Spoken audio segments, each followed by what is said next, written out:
और काजल हमारे साथ ग्राउंड जीरो से बनी हुई है। काजल, देखिए, बाबा बागेश्वर ने जब से पदयात्रा की शुरुआत का ऐलान किया था, शुरू होने का ऐलान किया था, तब से ही सनातनियों में जबरदस्त तरीके से उत्साह देखने को मिल रहा था। आज जब पदयात्रा की शुरुआत हो गई है तो किस तरीके की तस्वीर वहां से देखने को मिल रही है? जी बिल्कुल, आपको बता दें ये पदयात्रा की जो है वो शुरुआत हो चुकी है और बागेश्वर बाबा पूरे दमखम के साथ जो है इस यात्रा में शामिल होके उनके जो चाहने वाले हैं, उनके जो समर्थक हैं, इस वक्त आपको भारी जो है तादाद में देखने को मिल जाएंगे। आप जहां भी नजरें घुमाएंगी पूरा रोड जो है वो उनके समर्थकों से भरा हुआ नजर आएगा इस वक्त। और ये यात्रा जो है वो 9 दिनों तक चलने वाली है और यहाँ पर सिर्फ पुरुष ही नहीं बल्कि सामान्य मात्रा में जो है वो महिलाएं भी शामिल हो रही हैं। आपको इस भीड़ को देखकर आप अंदाजा लगा सकते हैं कि किस तरीके से लोगों में बाबा बागेश्वर का क्रेज है कि लोग अपने हाथों में तख्तियां लेकर और लगातार उनके साथ चल रहे हैं, क्योंकि बागेश्वर बाबा का एक ही आह्वान है कि हिंदू एकता को बढ़ाना है, सभी हिंदुओं को एकजुट करना है, जात पात सब खत्म करके और हिंदू एकता को दिखाना है, हिंदुओं को संगठित करना है। इस वक्त ये तस्वीरें आप देख रहे हैं बागेश्वर धाम सरकार की ये जो यात्रा है, हिंदू जोड़ो यात्रा, जहां पर बच्चे, बुजुर्ग, महिलाएं, पुरुष, हर कोई आपको इस यात्रा में शामिल होता हुआ नजर आएगा। इसके साथ ही आपको बता दें कि सुरक्षा के भी कड़े इंतजाम किए गए हैं, चाहे वो मेडिकल की बात की जाए और चाहे वो सुरक्षा को लेकर बात की जाए, सभी तरह का पूरा ख्याल रखा गया है। और ये तस्वीर जो है वो यात्रा की है जहां पर पंडित धीरेन्द्र कृष्ण शास्त्री लगातार पद यात्रा कर रहे हैं और ये संदेश देने की कोशिश कर रहे हैं कि हिंदुओं को बांटना इतना आसान नहीं है, क्योंकि हिंदुओं को संगठित करने वाले बहुत सारे लोग हैं और लगातार जो साधु संत हैं वो हिंदुओं को संगठित करने में लगे हुए हैं। और इस यात्रा से कहीं ना कहीं ये संदेश भी देने की कोशिश कर रहे हैं धीरेन्द्र शास्त्री कि हिंदू जो है वो एकजुट है, क्योंकि ये तादाद, ये भीड़ इस वक्त इस बात की गवाही है कि हिंदू बटा हुआ नहीं है, हिंदू संगठित है। लगातार आप इस पूरे रोड को देखेंगी तो ये पूरी तरह से आपको जनसैलाब, जनता का जो है और बागेश्वर बाबा का जो जनसैलाब है, समर्थक जो है वो पूरी तरह से इस रोड पर आपको नजर आएंगे, क्योंकि यहाँ पर बागेश्वर बाबा ने एक आह्वान किया है कि हिंदुओं को संगठित करना है और हिंदुओं को साथ लाना है, जात पात को पूरी तरह से खत्म करना है। इस वक्त ये तस्वीरें बागेश्वर धाम की है जहां पर पंडित धीरेन्द्र कृष्ण शास्त्री अपने समर्थकों के साथ पैदल यात्रा कर रहे हैं, क्योंकि 9 दिनों की ये यात्रा बिल्कुल है। काजल, आप बहुत ही शानदार तरीके से एक तस्वीर दिखा रही हैं और बता रही हैं आपके पास वापस लौटेंगे, लेकिन इसी बीच अपने दर्शकों को बता दें, पंडित धीरेन्द्र शास्त्री ने साफ तौर पर एक बड़ा संदेश ये दिया है कि जब मंदिरों में आरती होती है, मस्जिदों में अजान होती है, तो उसके बाद एक राष्ट्रगीत होना चाहिए, एक देशभक्ति का गीत होना चाहिए, जिससे पता चले कि आखिर असल में देशभक्त कौन है और देशद्रोही कौन है। उनसे खास बातचीत की है हमारी सहयोगी काजल ने, आपको सुनवाते हैं। की एकता पदयात्रा का प्रमुख लक्ष्य तो अभी वर्तमान में भेदभाव और जात पात को मिटाना है, परंतु अगर मंदिरों में ये प्रयोग की जाता है या पहल की जाती है तो निश्चित रूप से बहुत अद्भुत होगी, अनूठी होगी। इससे इस देश में वो क्लियर हो जाएगा कि देशद्रोही कौन है और राष्ट्रभक्त कौन है। हम तो कहते हैं मस्जिदों में भी होना चाहिए।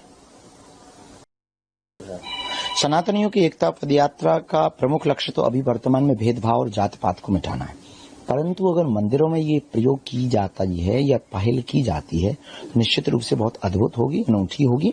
इससे इस देश में वो क्लियर हो जाएगा कि देशद्रोही कौन है और राष्ट्रभक्त कौन है। हम तो कहते हैं मस्जिदों में भी होना चाहिए।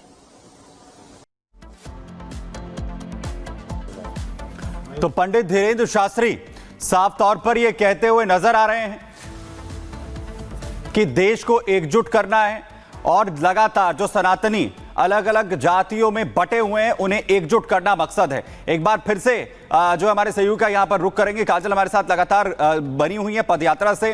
काजल, बड़ा उद्देश्य और जिसका जिक्र भी यहां पर जो है वो पंडित धीरेन्द्र शास्त्री कर रहे हैं सनातनियों को एकजुट करने का, लेकिन इसके साथ वो ये भी जोड़ते हैं कि राष्ट्र के नाम भी जो है वो कोशिश होनी चाहिए, मंदिरों से शुरुआत होनी चाहिए राष्ट्रगीत जैसी, और वहीं इसके बाद पूरे देश में ये फैले, इससे पता लगे कि आखिर कौन राष्ट्रभक्त है। जी जी जी जी जी जी जी जी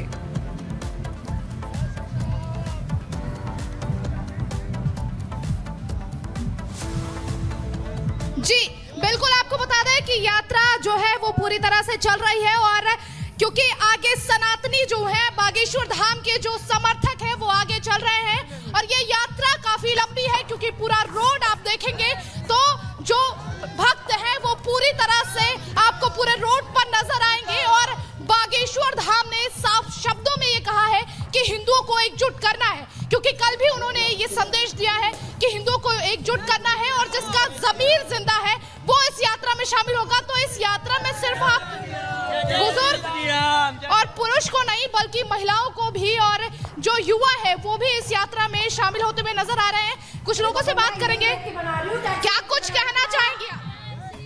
क्या कहेंगे? इस यात्रा का उद्देश्य, इस यात्रा में आप शामिल हुई हैं? ये यात्रा में हम लोग शामिल होने का अर्थ क्या है ना, जैसे हम लोग नेपाल से हैं और नेपाल से हम आए हुए हैं अपने हिंदू राष्ट्र सफल करने के लिए और हम लोग का उद्देश्य ही वही है। हिंदू राष्ट्र बनाना चाहती है। नेपाल से आई हैं आप? नहीं, हम तो बिहार गया से आए हैं। गया से आई हैं? हाँ, इस जी यात्रा में जी शामिल होने जी के? जी। क्या उद्देश्य है इस यात्रा का? हिंदू राष्ट्र बनाना है, गुरुजी के साथ चलना है, गुरुजी का ये कार्य को सफल करना है। जी, सनातन विरोधियों को क्या कुछ संदेश देना चाहेंगी आप? सनातन विरोधियों को यही कहते हैं कि जो अपना पॉलिटिक्स करते हैं गुरुजी के प्रति उसको बंद करें। जी, तो देखिए यहाँ पर जो महिलाएं हैं वो भी दूर से चलकर यहाँ पर इस यात्रा में शामिल होने के लिए आई हैं। क्या कुछ कहना चाहेंगे, क्या कुछ संदेश देने की कोशिश करेंगे आप लोग? हमें हिंदू राष्ट्र चाहिए और कुछ नहीं चाहिए, हमें गुरुजी के साथ। हिंदू राष्ट्र क्यों चाहते हैं आप लोग? जिससे हमारे देश का कल्याण हो और माँ बहन बेटियों के साथ जो गलत हो रहा है वो गलत ना हो, सब सुरक्षित हो और सब एक साथ हो, सब मिलकर चलें, हम यही चाहते हैं। इसलिए जय जय श्री राम। हम यही बोलना चाहते हैं, जात पात की करो विदाई, हम सब हिंदू भाई भाई जी जागरूक के लिए। यानी यहाँ पर जो युवा है वो भी बिल्कुल काजल, देखिए देश के अलग अलग राज्यों से आज इस पद यात्रा में लोग शामिल होने के लिए पहुंचे हैं। आपको यह भी बता दें कि 9 दिनों तक ये यात्रा जो है चलने वाली है और हर दिन 15 से 20 किलोमीटर तक यह यात्रा चलेगी। 21 नवंबर 2024 यानी कि आज से इस यात्रा की शुरुआत हुई है। बाबा बागेश्वर धाम से कादरी फार्मेसी कॉलेज ये यात्रा जाएगी, जहां पर आज रात्रि विश्राम होगा। इसके बाद दूसरे दिन यानी कि 22 नवंबर 2024 की बात करें तो कादरी फार्मेसी से एक बार फिर से इस यात्रा की शुरुआत होगी और इसके बाद पेप्टिक टाउन तक की यात्रा चलेगी, जो जिसका डिस्टेंस है वो 18 किलोमीटर का है। इसके अलावा तीसरे दिन यानी कि 23 नवंबर की बात करें तो यहां पर पेप्टिक टाउन से नौगांव शांति कॉलेज तक की यात्रा चलेगी। यानी कि एक जो प्लानिंग बनाई गई है, रणनीति बनाई गई है कि हर दिन हमें 15 से 20 किलोमीटर तक की यात्रा तय करनी है, उसी के मुताबिक चौथे दिन की बात करें यानी कि 24 नवंबर की तो शांति कॉलेज नौगांव से देवरी रेस्ट हाउस तक की यात्रा की जाएगी और वहां पर भी व्यापक इंतजाम किए गए हैं ताकि जो भारी तादाद में लोग पहुंचे हैं देश के अलग अलग राज्यों से, उन्हें किसी भी तरीके से कोई परेशानी ना हो। पांचवें दिन यानी कि 25 नवंबर की बात करें तो देवरी रेस्ट हाउस से एक बार फिर से यात्रा की शुरुआत होगी। इसके बाद ग्राम उदय से ये यात्रा जो है वहां पर पहुंचेगी और वहां पर भी रात्रि विश्राम को लेकर तमाम तरीके से इंतजाम किए गए हैं। छठे दिन की बात करें 26 नवंबर की तो यहां पर भी एक बार फिर यानी कि ग्राम उदय से इस यात्रा की शुरुआत होगी और उसके बाद शादरा महाविद्यालय की बात करें तो वहां पर इस यात्रा का समापन होगा। और 7वें दिन की बात करें 27 नवंबर की तो शादरा महाविद्यालय से निवाड़ी तक ये यात्रा जाएगी और 28 नवंबर यानी कि निवाड़ी से यारू सागर होते हुए ओरछा तिहारी तक ये यात्रा जाने वाली है और 29 नवंबर आखिरी दिन 9वां दिन जब ओरछा तिराहा से शुरू हुई यात्रा ओरछा धाम में जाकर पूरी हो जाएगी। लगातार ग्राउंड जीरो से एक तस्वीर दर्शकों तक पहुंचा रही हैं और बता रही हैं कि दूर दूर तक यहाँ पर जो लोग जुटे हैं दूर दराज से आए हैं और ये पता लग रहा है कि हिंदू बटा नहीं है। ये जो यहाँ पर लोगों की भीड़ दिख रही है, काजल लोगों से बातचीत करिए और पूछिए कितने उत्साहित हैं, कहां से आए हैं और इस वक्त आप कहां पर है। जय श्री राम, जय श्री राम। जी, कितने उत्साहित हैं इस यात्रा को लेकर? बहुत उत्साहित है, हम लोग बहुत दूर से आए हैं, महाराष्ट्र से आए हैं